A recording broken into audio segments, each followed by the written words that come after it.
අයිබෝන් හැම දරුවෙකුටම අපි මේ අද සම්බන්ධ වෙලා ඉන්නේ කළුතර ප්‍රධාන පෙළේ අධ්‍යාපන ආයතනයේ වශයෙන් සැලකෙන සෙනොන් අධ්‍යාපන ආයතනයේ විසින් මෙවර සාමාන්‍ය පෙළ දරුවන් උදෙසා නිකුත් කරපු මේ සාමාන්‍ය පෙළ අනුමාන ප්‍රශ්න පත්‍ර කට්ටල එහෙම නැත්නම් ෂැඩෝ පේපර් පැක් එකේ ඉතිහාසයේ විෂය සම්බන්ධ ප්‍රශ්න පත්‍රය සාකච්ඡා කරන්න. මේ ප්‍රශ්න පත්‍රය පසුගිය වර්ෂ කිහිපයක ප්‍රශ්න පත්‍ර අධ්‍යයනය කළා ඒවට තේමා වුණු ඒ ප්‍රශ්නවලට තේමා වුණු කොටස් පිළිබඳව අධ්‍යයනය කරලා සකස් කරපු ප්‍රශ්න පත්‍රයක්. ඒ නිසා අපි හිතනවා ඔබට මේකෙන් සෑහෙන ප්‍රයෝජනයක් ගන්න අවස්ථාව ලැබෙයි කියලා. මේ ප්‍රශ්න පත්‍රය විතරක් නෙමෙයි සෙනොන් අධ්‍යාපන ආයතනය මේ පාර සාමාන්‍ය පෙළ විභාගය සඳහා පෙනී සිටින දරුවන් වෙනුවෙන් ඉතාම ප්‍රමිතිගත තවත් විෂයන් ගණනාවකට ප්‍රශ්න පත්‍ර සහිතව ෂැඩෝ පේපර් පැක් එකක් නිකුත් කරලා තියෙනවා. ඉතින් කළුතර අවට දරුවන්ට මේක බොහෝ විට මුද්‍රිත පොතක් වශයෙන් ලැබෙන්න ඇති. ඇතැම් අයට මේක PDF එකක් විදිහට ලැබෙන්න ඇති. එහෙම නැත්නම් මේ සමූහයෙන් ඔබ සම්බන්ධ වෙන WhatsApp සමූහයෙන් මේක PDF එකක් විදිහට ගන්න අවස්ථාවක් තියෙනවා. කොහොම හරි මේ ප්‍රශ්න පත්‍ර සියල්ලම මේ විෂය කාලයක් තිස්සේ උගන්වලා ඒ සම්බන්ධ අත්දැකීම් තියෙන පරිණත ගුරුවරුන් පිරිසක් විසින් තමයි සකස් කරලා තියෙන්නේ. ඒ නිසා මේ ප්‍රශ්න පත්‍රවල ප්‍රමිතිය සම්බන්ධයෙන් අපිට අනිවාර්යයෙන්ම සහතික වෙන්න හැකියාව තියෙනවා. මොකද සෙනොන් අධ්‍යාපන ආයතනය කියලා කියන්නේ හැම විටම තමන්ගේ කීර්ති නාමය ආරක්ෂා කරගන්න කටයුතු කරන හොඳ අධ්‍යාපනයක් ලබා දෙන ප්‍රමිතිගත අධ්‍යාපනයක් ලබා දෙන කළුතර ප්‍රධාන පෙළේ අධ්‍යාපන ආයතනය. ඉතින් මේ සෙනොන් අධ්‍යාපන ආයතනය විසින් මේ නිකුත් කරපු ප්‍රශ්න පත්‍ර කට්ටලේ අනිකුත් ප්‍රශ්න පත්‍ර වලටත් ඒ කියන්නේ ඉතිහාසයේ හැර අනිකුත් විෂයන් වලත් ඒ තියෙන පැහැදිලි කිරීම සහ ඒ ප්‍රශ්න පත්‍ර සාකච්ඡා වලට මේ දරුවෝ ඇතැම් විට සජීවීව හෝ එහෙම නැත්නම් පසුව YouTube එක හරහා මේ රෙකෝඩින් එහෙම අහන්න ඇති කියලා මම විශ්වාස කරනවා. එහෙම අහලා නැත්නම් ඒවත් අහන්න කියලා මම ඔබට ආරාධනා කරනවා. එහෙම ආරාධනා කරන ගමන් මම සාමාන්‍ය පෙළ විභාගයේ ඉතිහාසයේ විෂය ප්‍රශ්න පත්‍රයේ සාකච්ඡාවට යොමු වෙනවා. පළමුකොටම මම විශ්වාස කරනවා ඔයාලා මේ වෙනකොට අඩුම ගානේ වාර විභාග 5කට හෝ 6කට ලියලා තියෙන නිසා මේ ප්‍රශ්න පත්‍රය මේ ප්‍රශ්න පත්‍රයේ ප්‍රශ්න තෝරා ගැනීම සම්බන්ධයෙන් ලොකු උපදෙසක් දෙන්න ඕන කියලා මම හිතන්නේ නැහැ. නමුත් මම මේකට පොඩි වෙලාවක් ගන්නවා. ඔයාලට ලැබෙන මේ ප්‍රශ්න පත්‍රයේ පළමුවෙන්ම තියෙන මේ සිතියම කොටස සහ එක මේ මෙතනින් පහළ තියෙන ප්‍රශ්න සියල්ලට මේ පළමු පිටුවේ තියෙන මේ පින්තූර ආශ්‍රිත ප්‍රශ්න දක්වාම මේ සියල්ල අනිවාර්යයෙන්ම ඔයාලා පිළිතුරු ලියන්න ඕන එකක්. ඒ ටික අනිවාර්යයෙන්ම ලියන්න ඕන. ඒකම ඊට පස්සේ තියෙන ලංකා ඉතිහාසය සම්බන්ධ ප්‍රශ්න වලින් ප්‍රශ්න අංක 2 සිට තියෙන ප්‍රශ්න වලින් මේ විදිහට ප්‍රශ්න කීපයක් ඔයාලට දීලා තියෙනවා. මෙතනින් ප්‍රශ්න 4කට ඔයාලා පිළිතුරු ලියන්න ඕන. ඒකම ඊළඟ කොටසේ ලෝක ඉතිහාස සම්බන්ධ කොටසෙන් ඔයාලට අනිවාර්යයෙන්ම ප්‍රශ්න එක ප්‍රශ්නයක් තෝරගෙන ඒකට පිළිතුරු ලියන්න ඕන. ඒක තමයි සාමාන්‍ය පිළිතුරු ලියන ක්‍රමය. එතකොට මේ ප්‍රශ්න සකස් කරලා තියෙන්නේ ඔයාලට 10 සහ 11 ශ්‍රේණිවල ඉතිහාසයේ විෂය සම්බන්ධයෙන් තියෙන පෙළපොත් ආශ්‍රයෙන් ඒකෙත් වැඩිපුරම මේකේ අපි අනුමාන කරනවා මේවරත් 10 වසරට තමයි වැඩි බැරතැබීමක් සිදු වෙලා තියෙන්නේ කියලා. මොකද සාමාන්‍යයෙන් එහෙම තමයි කෙරුණේ 10 වසරේ පොතට 60ක් හා 70ක් වගේ අතර ගාණක් 60ක් හෝ 70ක් අතර ගාණක බැරතැබීමක් සිදු කරනවා. ඊටු 40 හෝ 30 තමයි 11 වසර පොතෙන් ලබා ගන්න. ඒ නිසා ඔයාලා වැඩිපුර 10 වසර පොත ගැනත් අවධානය යොමු කරන්න කියලාත් මම මේ වෙලාවේ මතක් කරනවා. හරි ඒකම මේ අපිට තියෙන සිතියම් කොටස පුතේ මේකේ අපි මේ වෙලාවේ නෙමෙයි ඒක ලකුණු කරන්නේ මේ අපේ වැඩසටහන අගදී මේ සිතියම ලකුණු කරන්න බලාපොරොත්තු වෙනවා. ඊට කලින් අපි මේ ප්‍රශ්න ටික සාකච්ඡා කරලා ඉන්නවා. මෙතනින් පහළ තියෙන ප්‍රශ්නවල සාමාන්‍ය මේවට නිශ්චිත පිළිතුරු තියෙන දරුවනේ. මොකද මේකට ප්‍රශ්න අහන්නෙම එක තනි පිළිතුරක් විතරක් ගන්න පුළුවන් වෙන අනුමාන විවිධ පිළිතුරු ලියන්න බෑ. විස්තර ලියන්න බෑ. තනි උත්තරයක් තමයි එන්නේ.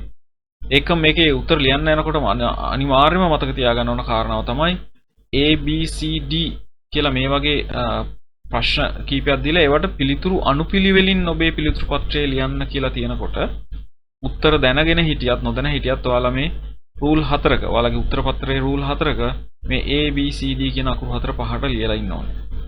එතකොට ඔයාලා උත්තර දන්නේ A අකුරටයි C අකුරටයි විතරයි නම් ඊතුරු ස්ථාන දෙක හිස් තියන්න A අකුර සහ C අකුරට අදාළ උත්තරය ලියන්න. නමුත් ඊතුරු හිස් තැන් වල ඉරක්වත් ගහන්න එපා. ඒක හිස් තියන්න. මොකද ඇතැම් විට ඔබට පිළිතුරු පත්‍රය ලියාගෙන යන අතරේ මේකට අදාළ උත්තරයක් මතක් වෙන්න පුළුවන්. එහෙම සමහර ඉඟි අපේ ප්‍රශ්න පත්‍රයේ තියෙන්න පුළුවන්. ඒ වගේව දැක්කහම ඔයාලට මතක් වෙන්න පුළුවන්. ඒ නිසා ඉරි කෑලිවත් මොනවක්වත් ගහන්න එපා. එතන හිස් තියන්න. හිස් තියලා ඔයාලගේ සාමාන්‍ය විදිහට පිළිතුරු ටික ලියාගෙන යන්න. නොදන්න ඒවා මතක් කරන්න ගොඩාක් කියලා එතන එල්ලිලා ඉන්න ඕනෙත් නෑ එතකොට. මොකද අපි පිළිතුරට ඉඩක් තියලා තියෙනවා. එතන අතහැරලා ඔයාලට ඉදිරියට යන්න පුළුවන්. කාලය කළමනාකරණය කරගන්න පහසු ක්‍රමය ඒක තමයි. හරි අපි මේකේ පළවෙනි ප්‍රශ්නේ බලමු දරුවනේ. මේකේ තියෙන ABCD යටතේ ප්‍රශ්න හතරක් දීලා. ඒකේ පළවෙනි ප්‍රශ්නේ අහලා තියෙනවා ලංකා ඉතිහාසයේ ගවේෂණයේදී වැදගත් වන මෙගස්තිනිස්ගේ කෘතිය කුමක්ද කියලා අහලා. මෙගස්තිනිස් කියලා කියන්නේ ලංකා ඉතිහාසය සම්බන්ධයෙන් කෘතියක් සම්පූර්ණ කෘතියක් රචනා කරපු කෙනෙක් නෙමෙයි. නමුත් ඔහු විසින් රචනා කරපු ඉන්ඩිකා කියන කෘතියේ ලංකාව ගැන සඳහන් කරලා තියෙනවා. ඔහු ඒ සඳහා තොරතුරු ලබාගෙන තියෙන්නේ ලංකාවේ සිට ඉන්දියාවට ගිය වෙලින්දන් මාර්ගයෙන් කියලා කියනවා. ඒ කියන්නේ ඉන්දියන් අය ලංකාවට ඇවිල්ලා ආපහු ගිය අවස්ථාවල හෝ ලංකාවේ වෙලින්දන් ඉන්දියාවට ගිය අවස්ථාවල එයාගෙන් තොරතුරු ගත්තා කියලා කියනවා. මෙගස්තිනිස් කියලා කියන්නේ ග්‍රීක ජාතිකයෙක්. ඔහු පළමුවන ඒ කියන්නේ ඉන්දියාවේ පළමුවන අධිරාජ්‍ය වශයෙන් සැලකෙන චන්ද්‍රගුප්ත මෞර්ය අධිරාජ්‍යගේ රාජ සභාවේ හිටපු ග්‍රීක තානාපතිවරයා. ඉතින් ඔහු මේ කෘතිය රචනා කිරීමේදී ඉන්දිය ඉතිහාසය වගේම ලංකා ඉතිහාසයටත් යම්කිසි ඉඩක් දීලා තියෙනවා. ඒකේ තියෙන ඒ තොරතුරු ටික අපිට අපේ ඉතිහාසය හදාරන්න සෑහෙන වැදගත් වෙනවා. ඒ නිසා ඉන්දිකා කෘතිය තමයි මේකට පිළිතුරු වශයෙන් අපි ගන්න. දෙවෙනි ප්‍රශ්නය දේවපති රාජ අමාත්‍යවරයා යොදවා ආගමික ආර්ථික හා අධ්‍යාපනික දියුණුවට කටයුතු කළ රජතුමා කවුද කියලා අහන්නේ. මේ රජුරු තමයි දෙවෙනි පරාක්‍රම බාහු රජතුමා. දෙවෙනි පරාක්‍රම රජතුමා කියලා කියන්නේ තුන්වෙනි විජයබාහු කියලා කියන දඹදෙනි රාජ්‍යයේ ආරම්භක පාලකයාගේ පුත්‍රයා. තුන්වෙනි විජයබාහු කියලා කියන්නේ දඹදෙනි රාජ්‍ය ආරම්භ කරපු එක්කෙනා. එහෙම නැත්නම් දෙවන නාගරීකරණ යුගයේ ආරම්භක පාලකයා වශයෙන් සැලකන්නේ මේ තුන්වෙනි විජයබාහු රජුම තමයි. ඔහු වන්නි ප්‍රදේශයේ ඉඳලා ක්‍රමෙන් දඹදිනියට ඇවිල්ලා දඹදිනි රාජධානියක් හදාගෙන ඒකම බෙලිගල දළදා මැදුරක් ඉදි කරගෙන ලංකාවේ ඒ වෙනකොට හිටපු ප්‍රාදේශීය නායකයෝ වශයෙන් සැලකපු සුබසෙනවි, සංකසෙනවි සහ බුණේක බහුව ආදිපාද වගේ අයට වඩා ඉදිරියට ගිහිල්ලා තමන්ගේ පාර්ශවයට මේ රාජ්‍යත්වයේ උරුමය ලබා දීම සඳහා දළදා වංශයේ බාරකාරත්වයක් පවරාගෙන කටයුතු කරපු ඊටාම බුද්ධිමත් පාලකෙක්. ඔහු තමන්ගේ දරුවා වුණු මේ පරාක්‍රමබාහු කුමාරයාට හොඳින් ඉගෙනුවා. ඔහු ගත්කතුරෙක් වශයෙන් සැලකනවා මේ දෙවෙනි පරාක්‍රමබාහු කියන රජුරු.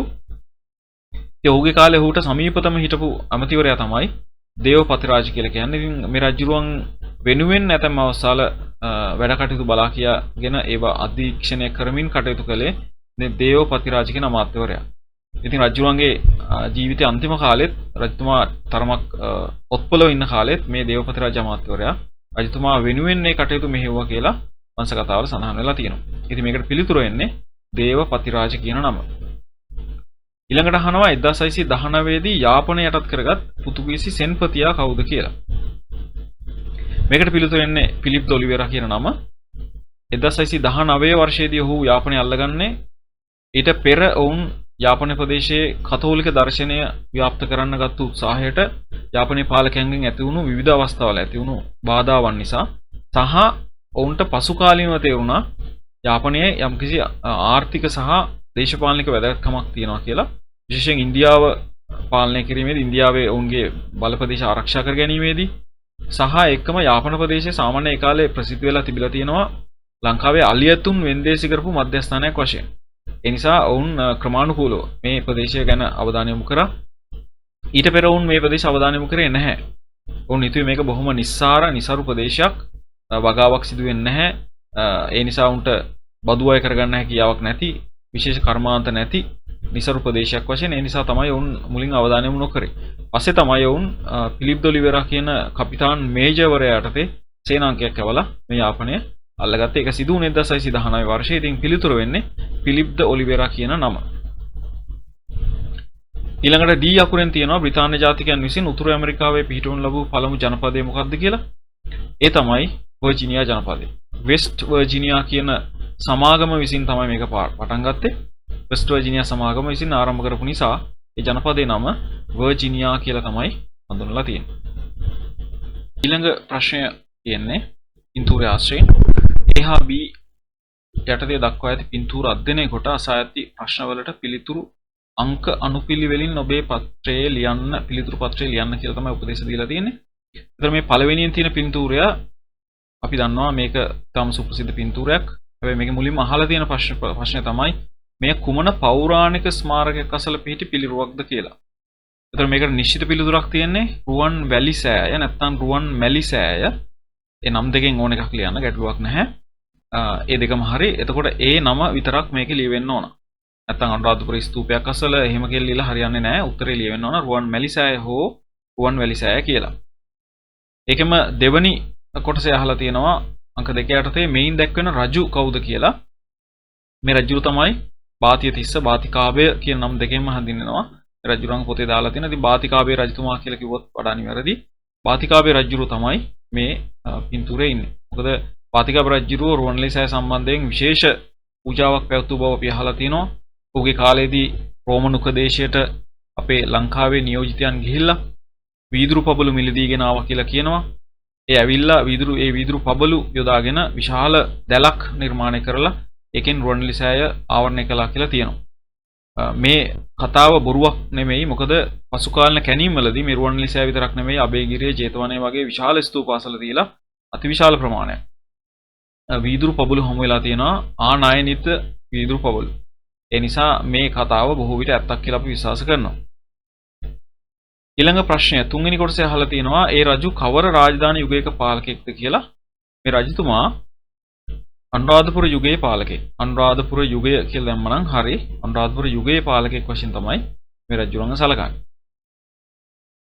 අංක 4 ප්‍රශ්නය ඔහුගේ කාලේ විදේශ සම්බන්ධතා පැවැත්වූ රට කුමක්ද කියලා කියනවා. අපි මීට පෙර පැහැදිලි කිරීමේදී කිව්වා රෝමනුක දේශය.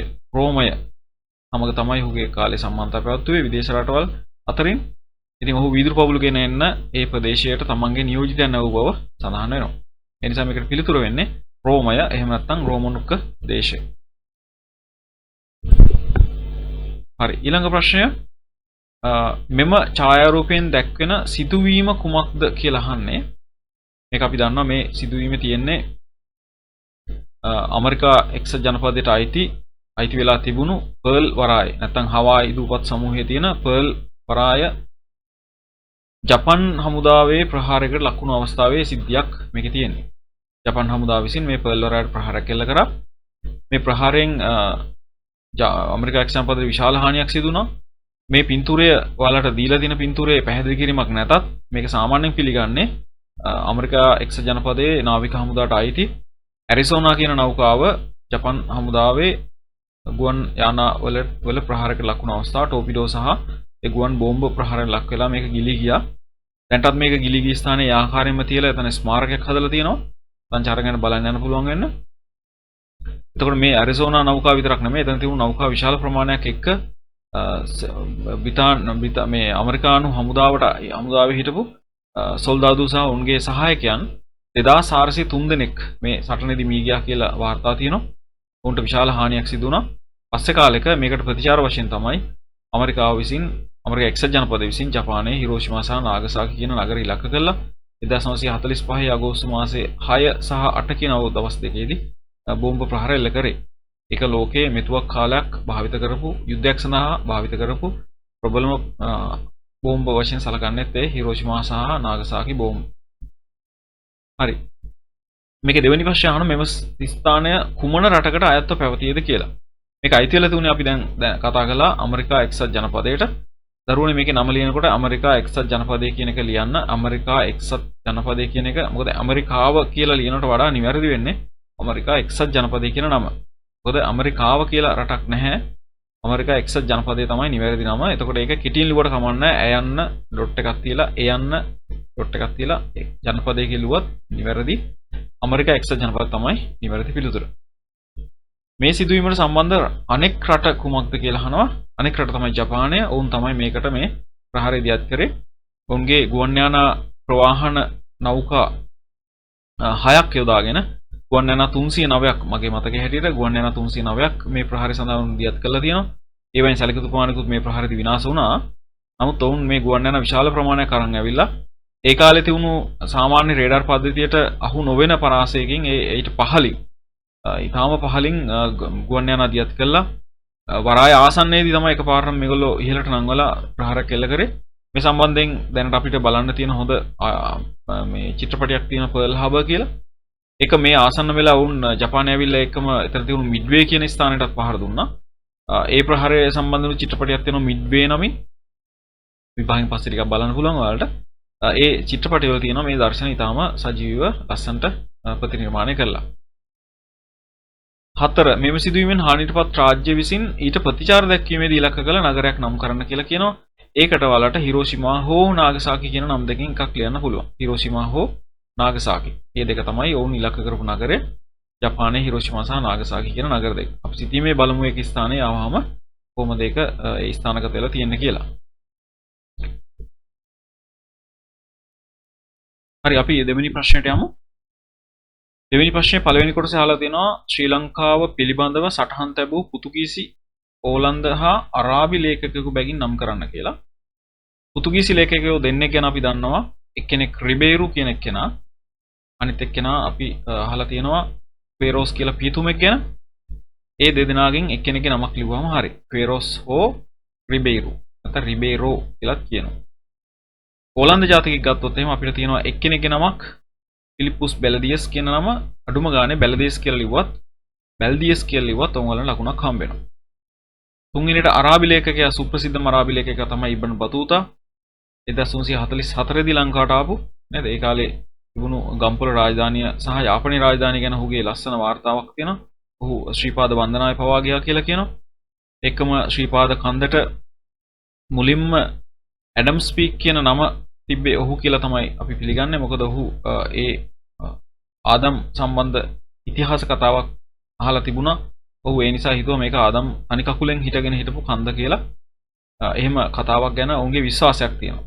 කියන්නේ දෙවියන් වහන්සේ මේ ආදම්ට ඔහු නීති කඩ කරපු නිසා, ආගමික නීති කඩ කරපු නිසා, දෙවියන් වහන්සේ දීපු කොන්දේසි කඩ කරපු නිසා ඔහුට දඬුවමක් වශයෙන් යම්කිසි කන්දක් උඩ පෙරදිග ප්‍රදේශයේ කන්දක් මත තනි කකුලෙන් හිටගෙන ඉන්න කියලා දඬුවමක් දුන්නාය කියලා ඔවුන්ගේ විශ්වාසයක් තිබුණා.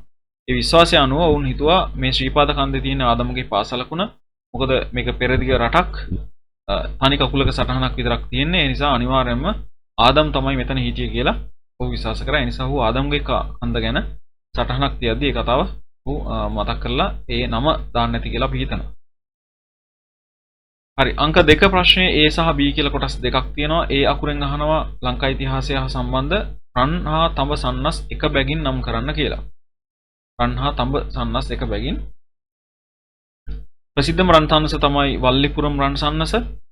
ඒකේ තියෙන්නේ වසභ රජ කරන කාලේ නාගදීපය නකදිව පාලනය කරපු ඉසිගිරිය කියන අමාත්‍යවරයා එහි තිබෙන මුහුදුබඩ දිස්ත්‍රික්කයේ බදකර අතනෙහි මුහුදුබඩ දිස්ත්‍රික්කයේ පියංගික තිස්ස විහර කරිතේ කියලා. කියන්නේ පියංගික තිස්ස නමින් විහාරයක් කර වූ බව.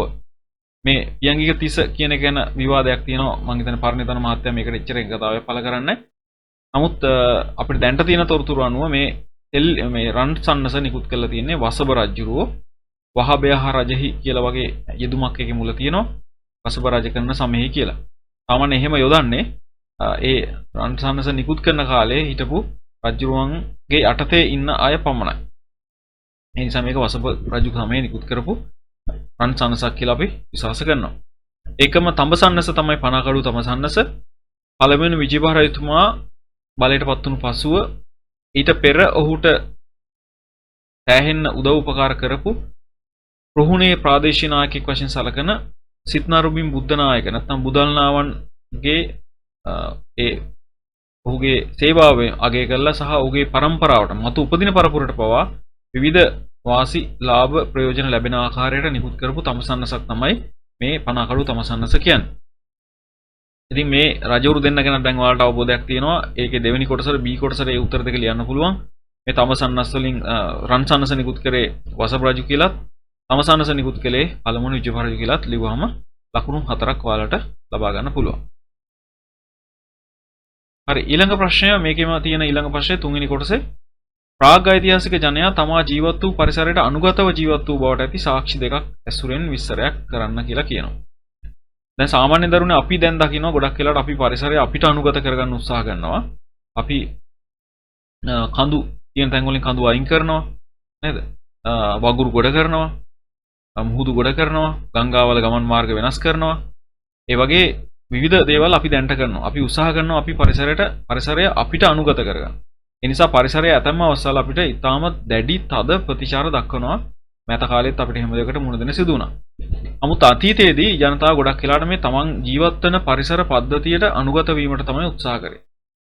ඒ නිසා වුන් ගොඩක් වෙලාට කරේ තමන්ගේ ආහාරය තමන්ගේ ඉන්න ජීවත් වෙන පරිසර පද්ධතියේ තියෙන දේවල් වලින් සපය ගත්තා. විශේෂයෙන් මුහුදුබඩ ඉන්න අය ඒ මුහුදාශ්‍රිත කලපු බෙල්ලන් වගේ ආහාරයට රන් තියෙනවා. ඒකම කඳුකර ප්‍රදේශවල ඊට පස්සේ ඒ පැතිවල ඉන්න සත්තුන් සහ ඒ ගස්කොළන් වල ආහාර අරන් තියෙනවා. දැන් ලංකාවේ තෙත් කලාපයේ වැඩිපුර ඉන්න තිත්ත පැටවු සහ ගස්ගොළු බෙල්ල වගේ සත්තුන් තෙත් කලාපයේ අනුභව කරලා තියෙනවා. ඒකම වීලි කලාපයේ ඉන්න ජනතාව ඒ වීලි කලාපයේ ඉන්න ගෝනුන් මුවන් වගේ සත්තුන් දැඩන් කරලා ආහාරයට අරන් තියෙනවා. ඒ අනුව උන් මේ පරිසරයට අනුගත වීමට ගත්ත එක උත්සාහයක් තමයි මේ අපි හෙළි වෙනවා උන්ගේ ආහාර ඇසුරෙන්. ඒ නිසා අපිට මේ සාක්ෂි දෙකක් කියලා කිව්වහම එකකට අපිට ගන්න පුළුවන් ආහාර කියලා. ඒ ආහාර කියන එකට අතර විස්තර කරද්දී අනිවාර්යෙන් දාන්න වීලි කලාපේ ජනතාව ඒ ගෝනුන් මුවන් වගේ සතුන් ආහාරට ගැනීමත් ඒ සහ ඒ තියෙන ගස් කොළන් වල කොළ මල් ගෙඩි වගේ දේවල් අල නේද ඒ වගේ දේවල් ආහාරට ගැනීම. තෙත් කලාපේට આવුත් නම් මේ තිත්ත පැටව ගස්ගොළු බිල්ල වගේ සතුන් මීමින්නම් නේද ඒ වගේ සතුන් ආහාරට අරන් තියෙනවා. ඒකම මුහුදුබඩ අය කලපු බෙල්ල වගේ සතුන් ආහාරට අරන් තියෙනවා. ඒ නිසා උන් මේ ආහාර වලින් ඔවුන්ගේ පරිසරයට අනුගත වෙලා තියෙනවා. ඒකම උන්ගේ තාක්ෂණික නිර්මාණයක් වශයෙන් සලකන එකම තාක්ෂණික නිර්මාණ වශයෙන් සලකන මේ ගල් ආයුධ නිර්මාණයේදී තියාලා ඒ ප්‍රදේශවල තියෙන පාෂාණ වර්ග තමයි භාවිත කරලා තියෙන්නේ. කහඳ, කිරිවාන සහ කළුගල් කියන දේවල් භාවිත කරලා ඔවුන් මේ නිර්මාණය කරලා තියෙනවා ගල් ආයුධ ටික. ඒතර ඒකේ තියෙන විදිහට ඔවුන් මේ ප්‍රදේශය සපය ගන්න පුළුවන් දේවල් තමයි මේකට භාවිත කරලා තියෙන්නේ. ඒ ඇසුරෙන් ඔවුන්ගේ තාක්ෂණය පවත්වාගෙන ගිහිල්ලා තියෙනවා. ඉතින් ඔය කියන සාක්ෂි දෙක ඇසුරෙන් ඔයාලට මේකට උත්තරයක් ලියන්න හැකියාවක් තියෙනවා. නමුත් ප්‍රාග්යිතිහාසිකය සම්බන්ධයෙන් ඔයාලා හොඳට පාඩම් කරගන්න මේ යුග පටල ගන්න එපා. ප්‍රාග්යිතිහාසිකය කියන්නේ ඈතම යුගය. ප්‍රාග්යිතිහාසිකයෙන් පස්සේ මිනිස්සු පිවිසෙන්නේ පූර්ව ඓතිහාසික යුගයට. ඉතින් පස්සේ ඓතිහාසික යුගයට මුල් ඓතිහාසික යුගයට පිවිසෙනවා. ඔය විදිහට උන් ඓතිහාසික යුග කීපයකට පිවිසෙමින් තමයි අද දක්වා ආවේ. හරි. එතකොට ඊළඟට හතරවෙනි ප්‍රශ්නය අහලා තියෙනවා පූර්ව ඓතිහාසික යුගයේ අවමංගල චාරිත්‍ර පිළිබඳව සාධක තුනක් ඇසුරෙන් පැහැදිලි කරන්න කියලා. මේ පූර්ව ඓතිහාසික කියන්නේ දරුවනේ ඊළඟ යුගය. ඒ කියන්නේ ප්‍රාග් ඓතිහාසිකයට පස්සේ එන්නේ පූර්ව ඓතිහාසික යුගය. මේ යුගයේදී ජනතාව මුල් වතාවට ක්‍රමවත් සුසාන ක්‍රම වලට ගියා කියලා ඔයගොල්ලෝ අහලා තියෙනවා.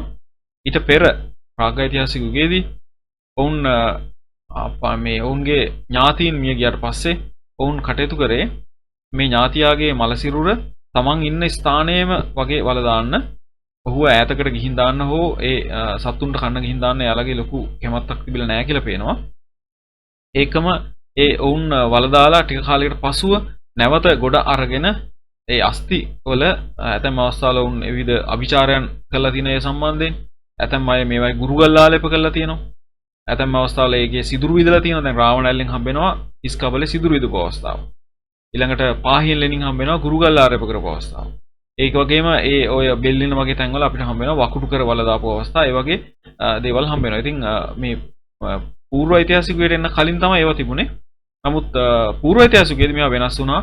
ඒ වෙනකොට සමාජයේ පොඩ්ඩක් ස්තරවලට බෙදීමක් වුණා. ඒ කියන්නේ අපි කියන්නේ ඒකට සමාජ ස්තරායනයක් වෙමින් තිබුණා කියලා. එතකොට සමාජ ස්තරායනයේදී ඉහළ සහ පහළ සමාජ ස්තර දෙකක් තිබුණා. ඉතින් පහළ ස්තරේ කට්ටිය ගොඩක් වෙලාවට මේ මැටියුරු සුසාන, බරණි සුසාන වගේ පාවිච්චි කරේ. ඉහළ ස්තරයේ අය බොහෝ විට ශිලා මංජුසා සුසාන පාවිච්චි කරා. දැන් ඔතනින් මැටියුරු සුසාන තියෙන ස්ථානයක් තමයි උඩ රංචමඩම කියලා කියන්නේ. රංචමඩම කියලා කියන්නේ. ඒකම බරණි සුසාන තියෙන ස්ථානයක් තමයි පොම්පරිප්පු කියලා කියන්නේ. කලාවේ මුහුදට වැටෙන ස්ථානය ආසන්නයේ තියෙන පොම්පරිප්පු. ඒකම බලවේගංගේ අත්තක් ආශ්‍රිතව තමයි තියෙන්නේ රංචමඩම. ඊළඟට ගලේවෙලට ආසන්න සහ යාපහුවට ආසන්නව තියෙන ස්ථාන කීපයකම අපිට ශිලා මංජුසා සුසාන හම්බ වෙනවා. ඒකෙන් එකක් තමයි ප්‍රසිද්ධම එක තමයි ඉබ්බන් කටුව. ඉබි කටු හැඩයට සුසාන හැදිච්ච ක්‍රම ස්ථානයක්. ඉබ්බන් කටුව මේක ශිලා මංජුසා සුසාන වලට අයිති වෙන්නේ. ඒකම නැවත අපිට හම්බ වෙනවා යටිගල් පොත්ත කියන ස්ථානය සහ ගල් සෝහන් කනත්ත කියන ස්ථානවල තිබිලා මේ ආසන්න හැඩ තියෙන ශිලා මංජුසා සුසාන. ඉතින් ඒව තමයි මේ කාලේ සුසාන වශයෙන් භාවිත කළේ. ඒ නිසා ඒ සුසාන චාරිත්‍ර වලට මෙන්න මේ සුසාන ටික ලිව්වනම් වලට හරි කියන්නේ බරණි සුසාන පැවතීම, එකම මැටියුරු සුසාන පැවතීම සහ ශිලා මංජුස සුසාන පැවතීම කියන ටික තමයි අපිට මේකට පිළිතුරු වශයෙන් ගන්න පුළුවන්. තුන්වෙනි ප්‍රශ්නය ශ්‍රී ලංකාවේ පැරණි විභාග කළ කන්න තුන නම් කරන්න කියලා තියෙනවා. මෙතනින් අපිට කන්න දෙකක් ප්‍රධාන ඒවා යල සහ මහ කියලා තියෙනවා. ඊට අමතරව ජලය තිබුණොත් වගා කරපු මහ මැද කන්නේ කියලා කන්නයක් ගැනත් සඳහන් වෙනවා. මේක තියෙන්නේ තෝණිගල සෙල් ලිපියේ. තෝණිගල සෙල් ලිපිය කියන්නේ කීර්තිසී මේඝවර්ණාභය රජු විසින් නිකුත් කරපු සෙල් ලිපියක්. මේකේ වගා කරපු කන්න විතරක් නෙවෙයි ඒ වගා කරපු භෝග වර්ග ගැනත් යම්කිසි අදහසක් අපිට ගන්න හැකියාවක් තියෙනවා. එතකොට මේ කන්න තුන සඳහන් වෙන්නේ පිට දඩහස, අකලහස සහ මදහස කියලා තමයි මේක සෙල් ලිපිවල සඳහන් වෙන්නේ. ඊළඟ දෙවෙනි කොටස ඒ අකුරෙන් තියෙන විශේෂ උණ රෝගයක් පාලනය කිරීම සඳහා සැකසූ රෝහල. ඒක උපසර්ග රෝගනාශ කියලා සාමාන්‍යයෙන් කියන්නේ. උපසර්ග රෝගය කියලා නමින් රෝගයක් තිබුණා. මේක සාමාන්‍යයෙන් සුව කරන්න බෑ කියලා තමයි ඒ කාලේ පිළිගත්තේ. ගොඩක් වෙලාවට මේ රෝගේ හැදුණු අය තමන්ගේ ජීවිතය අතහැරලා ඒ අය ගෙදරින් පවා එළියට යනවා කියලා කියනවා. ඉතින් මේ කාලේ මේ රෝගය විනාශ කරන්න නැත්නම් රෝගේ පාලනය කරන්න රෝහලක් ඉදි කරා අතරින් කාශ්‍යප රජුගෙන් කාලේ. මේකට කියන්නේ උපසග්ග රෝගනාශ කියලා. ඒතර මාතෘ නිවාසය කියලා කිව්වහම මාතෘ නිවාසය අපි හොඳටම හුරු වචනේ අපිට මේ පසවන්ති නාමශාලා කියන එක. පසවන්ති නාමශාලා. එතකොට පසවන්ති නාමශාලා කියන එකට අමතරව තව මේ පණ්ඩුකාභය රජුගෙන් කාලෙත් මේ හා සමාන නමක් හම්බ වෙනවා අපිට. මොකද ඒ රජුගෙන් කාලේ හම්බ වෙනවා අපිට මේ සිවිකා ශාලා සහ සොත්ති ශාලා කියලා ස්ථාන දෙක ඉදිකිරීම දෙකක නම්. ඒකෙන් සොත්ති ශාලා කියන එක සමහර විට මාතෘ නිවාසයක කියලා අනුමාන කරනවා. ඉතින් මෙතනට හොඳම උත්තරේ තමයි පසවන්ති නාමශාලා. අර ප්‍රසවහා නාරි කියන වගේ වචනයකට ආසන්න එකක් කියන්නේ පසවන්ති නාමශාලා. ඊළඟට බ්‍රාහ්මණින් ආගමික කටයුතු සිදු කළ ශාලාව. මේකට කිව්වේ අපි අර කියපු සොත්ති ශාලා කියන වචනයමයි. මොකද ඒක යන අනුමාන දෙකක් තිබුණා. ඒක එක්ක බ්‍රාහ්මණයන් මේ වේදේ හදාරපු ඒ ආගමික කටයුතු කරපු ස්ථානය. එහෙම නැත්නම් මේක මාතෘ නිවාසයක කියලා මත දෙකක් දාලා තියෙනවා වංශත්ත ප්‍රකාශනී කියන මහාවංශ ටීකාවේ. ඒ නිසා මේකට උත්තරේ වශයෙන් අපිට ගන්න වෙන්නේ සොත්ති ශාලා කියන වචනයම තමයි. ඊළඟට කාම්බෝජීය මහා වෙළඳ සංවිධානය. ඒතර වෙළඳ සංවිධානය කියලා කියන සංවිධානයේට සාමාන්‍යයෙන් පුගිය කියන වචනේ පාවිච්චි කරා පූග පුගිය වගේ වචන. ඒතර කාම්බෝජීය මහා වෙළඳ සංවිධානයට කිව්වේ කබොජ මහ පුගිය කියලා. ඒතර මෙතන කබොජ කියලා අදහස් කරන්නේ කාම්බෝජයේ වුණාට නූතන අපි දකින කාම්බෝජය නෙමෙයි, අපි අහන කාම්බෝජය නෙමෙයි. 12 මහා ජනපදවලට ඉන්දියාවේ තිබුණු 12 මහා ජනපදවල අවසානයේ කියවෙන අර ගාන්ධාර කාම්බෝජ කියලා එහෙම කියන ජනපද දෙකක් තියෙනවා. අන්න ඒ කාම්බෝජ. එතකොට වර්තමානයේ සාමාන්‍ය ඇෆ්ගනිස්තානය ඒ ආශ්‍රිත ප්‍රදේශයක ව්‍යාප්ත වෙලා තිබුණු ස්ථානයක් කියලා තමයි මේක විශ්වාස කරන්නේ. එතකොට ඒ තමයි උත්තර 4. ඊට පස්සේ තුන්වෙනි කොටසේ තියෙනවා අතීත ලංකාවේ පාලකයන් විදේශ රාජ්‍යයන් සමග සුහද සබඳතා පවත්වාගෙන යමින් කටයුතු කළ ආකාරය සාධක දෙකක් සහිතව විස්තර කරන්න කියලා. අතීත ලංකාවේ පාලකයන් විදේශ රාජ්‍යයන් සමග සුහද සබඳතා කියන්නේ යුද්ධ ආක්‍රමණ නෙමෙයි. සුහද සම්බන්ධතා. ඒක ඥාති සම්බන්ධයක් වෙන්න පුළුවන්, වෙළඳ සම්බන්ධයක් වෙන්න පුළුවන්, සංස්කෘතික සම්බන්ධයක් වෙන්න පුළුවන්. කොහොමද ගැටුමකින් තොර සම්බන්ධතා.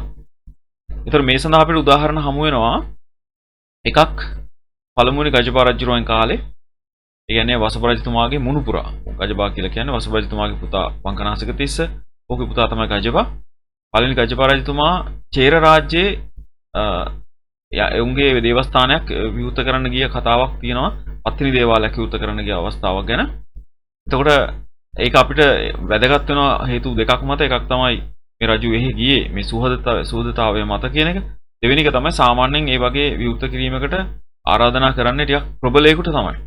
ඉතින් ඒ නිසා අපිට සැලකිය යුතු ඒ කාලේ වෙනකොට ලංකාවේ රජුරවන්ට සැලකිය යුතු පිළිගැනීමක් මේ කලාපය තුල තිබුණා කියන්න හොඳ සාක්ෂියක් තමයි මේ ගමන. ඉතින් ඒ සුහදතාවය මත තමයි එක ගියේ. ඒ හිතවත්කමක් සුහදතාවක් තියච්ච නිසා ඉතින් ඔහු ඒ රාජ්‍යයේ තිබුණු ඒ පත්තිනි දේවාලය විවෘත කිරීමේ උත්සවයට ගියා කියලා තොරතුරු තියෙනවා. ඒකම ජනප්‍රවාදවල තියෙනවා. ඒක ගිහිල්ලා එන ගමන් ඔහුට මේ පත්තිනි සලඹේ අනුරුවක් ලැබුණා කියලා ඒකම විශ්වාසයක් තියෙනවා. ඒක දැනට මේ කොළඹට ආසන්නව තියෙන නවගමුව ප්‍රදේශයේ පත්තිනි දේවාලේ තැන්පත් කරලා තින්නේ ඒ අනුරු පත්තිනි සලඹ කියලා. ඒකම තව අවස්ථාවක් ගත්තොත් එහෙම පළමුවන විජයබාහු රජතුමා විවාහ සම්බන්ධතාවක් ඇති කර ගන්නවා කාලිංග දේශය සමග. ඔහු එහිදී කාලිංග වංශික කුමාරිකාවක් වුණු තිලෝක සුන්දරිය විවාහ කරගත්තා කියලා කියනවා. එතකොට මේ තිලෝක සුන්දරිය හරහා පස්සේ කාලේ ඔහුගේ ඥාතීන් නියමත් ලංකාවට ආපු එක නිසා ලංකාවේ කාලිංග වංශය නිර්මාණය වුණා කියලා තොරතුරක් තියෙනවා. ඒ කාලිංග වංශය නිර්මාණය වීම කෙසේ වෙතත් මේ සුවද සම්බන්ධතාව කියන එකට සාක්ෂි ගන්න අපි මේ තිලෝක සුන්දරිය විවාහ කර ගැනීම කියන කාරණාව තමයි සාක්ෂි වශයෙන් ගන්නෙ. ඊට අමතරව රජතුමාගේ නංගි වුණු මිත්තා කුමරිය ඇය විවාහ වුණා පාණ්ඩ්‍ය කුමාරයෙක් එක්ක. ඒකත් රාජතාන්ත්‍රික සුවද සම්බන්ධතා මත පදනම් වුණු විවාහයක්. එකම රටේ මතු ආරක්ෂාව සඳහා උපායශීලී විදේශ සම්බන්ධතාවයක් වශයෙන් මේක හඳුන්වන්න හැකියාව තියෙනවා. ඒතර මේකටත් අමතරව ලංකාවේ රජවරු රෝමන් ප්‍රදේශයට නැත්තම් පැරණි අපි දැන් අද කාලේ කියන රෝමයට ඒකම චීනය සමග දැන් 6 වෙනි අගබෝධි රජතුමා කාලේ ගැන කියනකොට කියන චීනයට 6 පාරක් රාජතාන්ත්‍රික මේ ගමන් සිදු වුණා කියලා. ඉන්දියාවත් සමග සම්බන්ධතාව වෙලා තියෙනවා නේද? අශෝක අධිරාජ්‍යය කාලේ. ඒවා පෙළ පොතේ නැහැ. නමුත් ඒ වගේ අපි අහලා තියෙනවා. ඒකම බුරුමේ සමග සම්බන්ධතාව ගැන තියෙනවා. පළවෙනි ජිපහරජුරුවන් කාලේ ඊට පස්සේ මහනුවරගේ පවා. ඒ වගේ සුවද සම්බන්ධතාව පැවැත්වීම ගැන අපිට තොරතුරු විශාල ප්‍රමාණයක් හම්බ වෙනවා. ඒක මැද පෙරදිග සමගත් ඔය වගේ සම්බන්ධතා විශාල ප්‍රමාණයක් තිබිලා තියෙනවා. ඒතර ওই ටික විස්තර කරන්න තමයි මේකේ අවශ්‍ය වෙන්නේ. ඒතර මේ වගේ විස්තරයක් කරනකොට දරුවෝ හොඳට මතක තියාගන්න සාධක දෙකක් සහිතව නම් සාධක දෙකක් දැම්මම ඇති. ඒකෙදි ඕගොල්ලෝ අනිවාර්යයෙන්ම ඒ සාධක දෙක දක්වලා ඒකට අදාළ සාක්ෂි දෙක දක්වලා ඒකට අදාළ විස්තර දෙකක් දක්වන්න ඕන. ඒක තමයි පැහැදිලිවම අපිට ලකුණු ගන්න තියෙන ලේසිම ක්‍රමය. ඒකෙදි ඕනනම් ඔයාලට පුළුවන් කරුණු දෙක මුලින් ලියලා ඊට පස්සේ සාක්ෂි ලියලා කරුණු දෙක මුලින් ලියලා ඊට පස්සේ ඒ එක කරුණක් සම්බන්ධ සාක්ෂි සහ විස්තර කරන්න පුළුවන්. ඊට පස්සේ දෙවෙනි කරුණේ සාක්ෂි සහ විස්තර ඉදිරිපත් කරන්න පුළුවන්. ඒතර ඒක වඩා සාර්ථකයි අපිට ලකුණු ලබා ගැනීමේදී ඊටාම නිර්වුල්ව ලකුණු ලබා ගන්න හැකියාවක් තියෙනවා. කරුණු දෙකක් අහලා තියෙනවා. කරුණු දෙක ඉහළින්ම ලියලා තියෙනවා. ඊට පස්සේ පහලින් විස්තර කරලා තියෙනවා. ඒතර මේක බලන කෙනාට ඊටාම ප්‍රසාද මනසකින් යුතුව බලන්න හැකියාවක් තියෙනවා. හරි, හතරවෙනි කොටස මුල් නාගරීකරණ යුගයේ ලංකාවේ අභ්‍යන්තර වෙළඳාම හා සත්ත්ව පාලනය පිළිබඳ විස්තරයක් කරන්න කියලා කියනවා. දැන් මුල් නාගරීකරණ යුගයේ ලංකාවේ අභ්‍යන්තර වෙළඳාම, ඒ කියන්නේ රට ඇතුලේ සිදුවුණු වෙළඳාම සම්බන්ධයෙන් හොඳම සාක්ෂිය අපි දන්නවා තියෙන්නේ හෝපිටියම් වෙළඳපොලේ.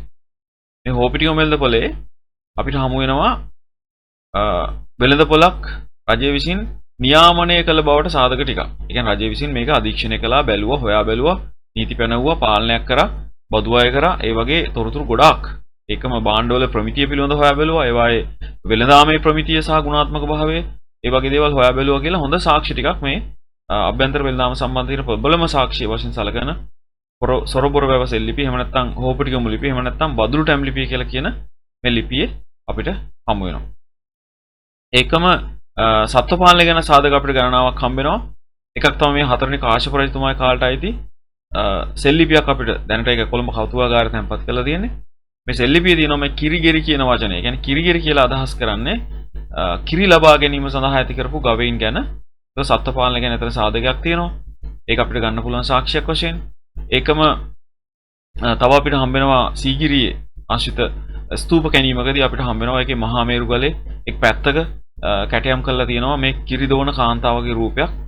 ඒකත් අපිට ගන්න පුළුවන් නාගපබ්බත විහාරයේ සාක්ෂිය කියලා. ඒකත් එතන විස්තර කරන්න පුළුවන්. මෙහෙම රූපයක් හිටුවේ මිනිසුන්ට ඒක දකින්න තියෙන නිසානේ නේද? ඒ වගේ දැන් ওই මහනුරුගේ චිත්‍රවල ඕන්තරම් දකින්න හම්බෙන්නේ පුතුගීසි කාලේ ආයුධ. ඒ කියන්නේ මිනිස්සු ඒ කාලේ සමකාලීනව වගේ දැකපු දේවල් ඒගොල්ලෝ සිතුවම් කරලා තියෙනවා. ඒ නිසා ඒ වගේ මේ මෙතනත් මේ සත්ත්ව පාලනය ගැන හොඳ සාක්ෂියක් වශයෙන් මේ නාගපබ්බත විහාර සාක්ෂිය ගන්න හැකියාව තියෙනවා. ඊට අමතරව ඔයාලට මතක ඇති අර සත්වයින්ගේ මස් අනුභව කිරීම සම්බන්ධයෙන් තිබුණු නීතිය ඒකත් කාට හරි තොරතුරක් අමතක වුණොත් ඒක උනත් ලියන්න පුළුවන්. මොකද සතුන් ඝාතනය කිරීම මේ ඒ විදිහට එළුවන් සහ කුකුලන් වගේ සත්තු ඝාතනය කිරීම පාලනය කරලා තියෙන්නේ ඒ සත්තුන් ඇති කරේ මස් සඳහා නෙවෙයි. සාමාන්‍ය සත්ත්ව ඝාතනය කියන එක නෙමෙයි එළුවන් කිරි ලබා ගන්න, ඒකම කුකුලන්න බිත්තර වගේ දේවල් ලබා ගන්න සහ කෘෂිකාර්මික අවශ්‍යතාව සඳහා ඒගොල්ලන්ව භාවිත කරලා තියෙනවා. එතකොට මේ ඒ නිසා එතනත් පොඩ්ඩක් ඒ ඉඟියක් තියෙනවා. නමුත් වඩා හොඳ සාක්ෂි දෙක තමයි මම මුලින් කියපු සාක්ෂි දෙක. ඉතින් ඒ අනුව අභ්‍යන්තර වෙළඳාමෙන් එක සාක්ෂියකුත් සත්ත්ව පාලනයෙන් සාක්ෂි දෙකකුත් විස්තර කරාම ඔයාලට කරුණු ප්‍රමාණවත්. මොකද මේකේ කරුණු ගණන කියලා නැහැ.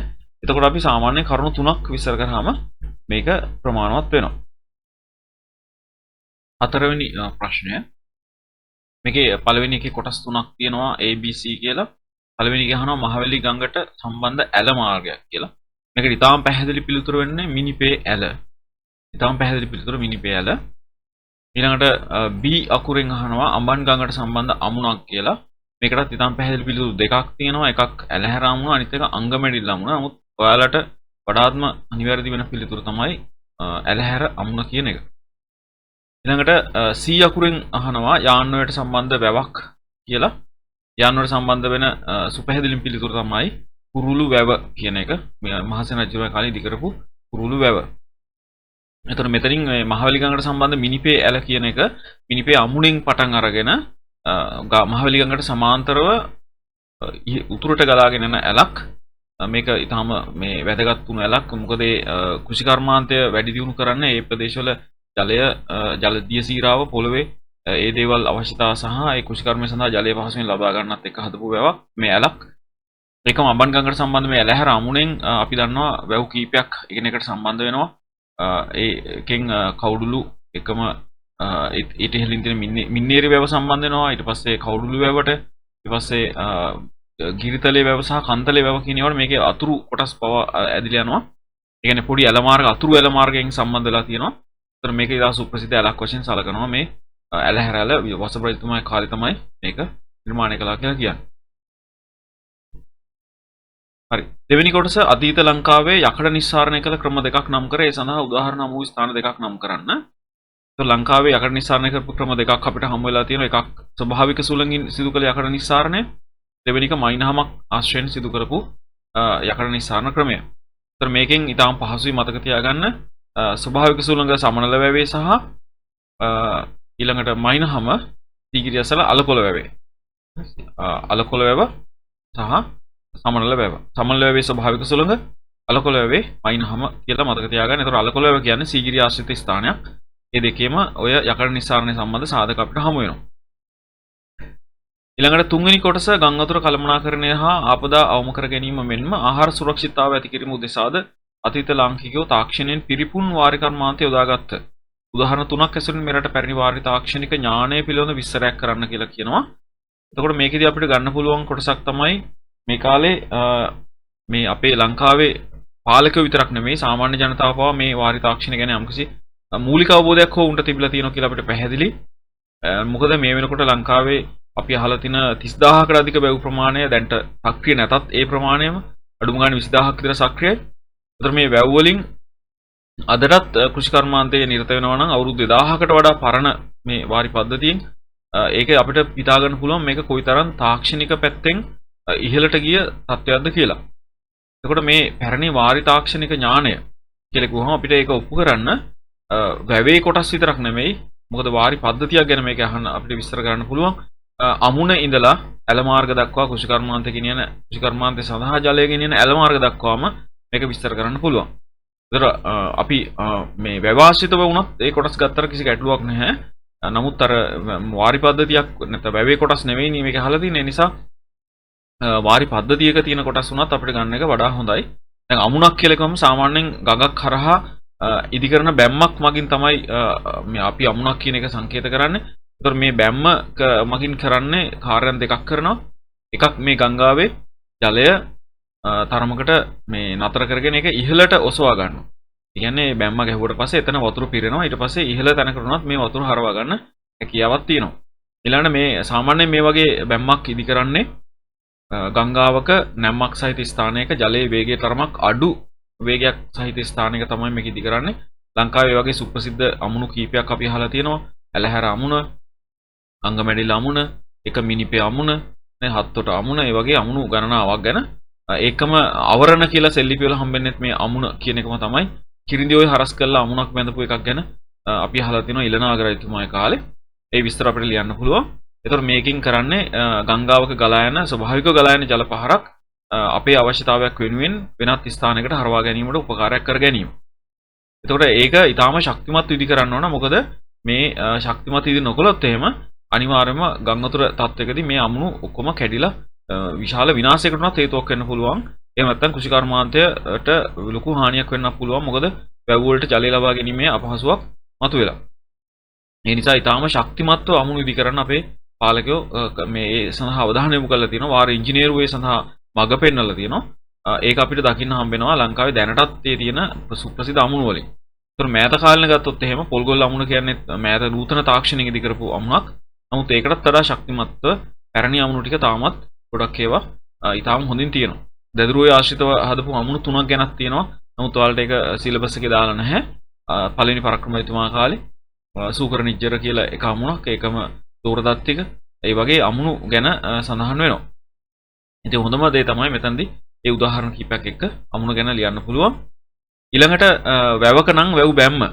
ඊටාම ශක්තිමත් ඉදි කරන්න පුළුවන් වෙන්න ඕන මේක. මොකද වැවක බැම්ම කියලා කියන්නේ වැවේ ප්‍රධාන අංගය. ඒකෙන් තමයි මේ මහා ජල කඳ නතර කරගෙන ඉන්නේ. මේ ජලයේ තියෙන අධික පීඩනය. මොකද අනිත් එක තමයි ජලයේ විසින් මේ යාබදව තියෙන ඒ තමන්ගේ සීමාව මත විශාල පීඩනයක් ඇති කරනවා. මොකද ජලය කියලා කියන්නේ දියරයක්. ඒ කියන්නේ ද්‍රව්‍යයක්. ඒතකොට ඒක ඝන ද්‍රව්‍යයක් නෙමෙයි. ඒ නිසා මේකේ වටේටම මේ පීඩනය කියන එක බෙදී යනවා. ඉතින් මේ බැම්මට විශාල පීඩනයක් එනවා. ඉතින් මේ බැම්ම විශාල පීඩනයක් එළවෙන නිසා ඒකේ ආනතියක් සහිතව තමයි. කියන්නේ ඇතුළට සහ පිටතට ආනතියක් සහිතව තමයි මේ බැම්ම හදලා තින්නේ.